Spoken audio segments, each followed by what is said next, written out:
Welcome into the recap of the Cubs' 2-1 10-inning victory over the Arizona Diamondbacks on a gorgeous Sunday afternoon at Wrigley Field. I'm David Kaplan. It's brought to you by our great partners at Wintrust, the exclusive home of Cubs checking, the exclusive home of that super cool Cubs debit card.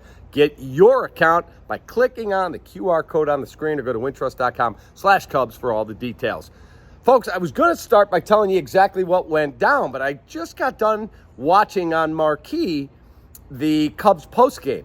Now, one thing I've been very critical of is Craig Counsell not showing enough fire for me. And I'm not trying to be a meatball here, but there are opportunities where you can argue balls and strikes. I know you're going to get kicked out, but try and put a little adrenaline into everyone in the ballpark, including your 26-man roster. And he just doesn't do that. That's not who he is. And I think there are times, I don't care if it's who you are or you're not, you got to show some fire. I'm watching the postgame just now, and my guy, Jesse Rodgers from ESPN 1000 and ESPN.com, says, Craig, in the ninth inning, Cubs had tied the ball game up in the ninth. Let me back up. Imanaga was magnificent. We'll go through his numbers in a minute. But in the ninth, down 1-0, they don't have their closer Sewald available because they'd used him the first 2 days of the series.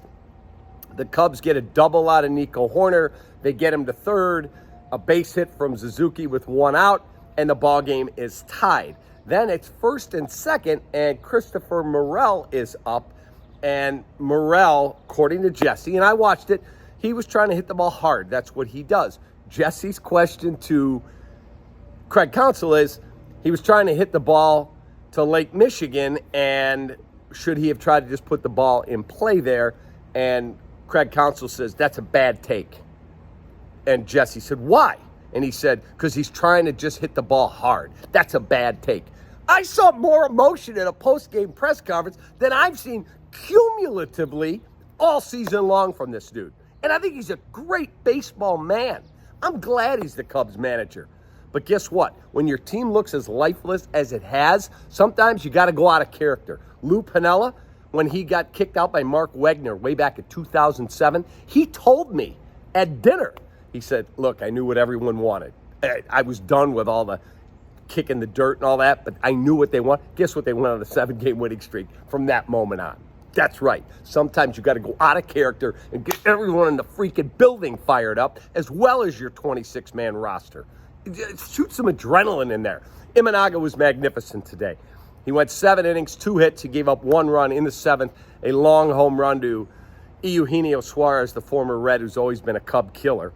And he hit a homer. It's 1-0. We go all the way to the 9th inning. Cubs bullpen, credit to Jed and Carter in the front office. That bullpen the last 3.5 weeks has been outstanding, and they deserve credit that they keep tinkering with it, from Porter Hodge to this guy to that guy. They got Leiter Jr. back. He pitched today. 3 relievers, went 3 innings, no hits, no runs, 5 strikeouts out of the 9 outs they recorded. 10th inning, they navigate the top of the 10th with 2 men on with the ghost runner. Bottom of the 10th, ghost runner on. They intentionally walk Swanson. Amaya with a magnificent bunt. Bases are loaded, nobody out. Pete Armstrong flies out to shallow left, and then they walk Nico Hoerner after a pitching change. Ball game over. Cubs win. I like the emotion from you, Craig. Now show some of it out there on the diamond.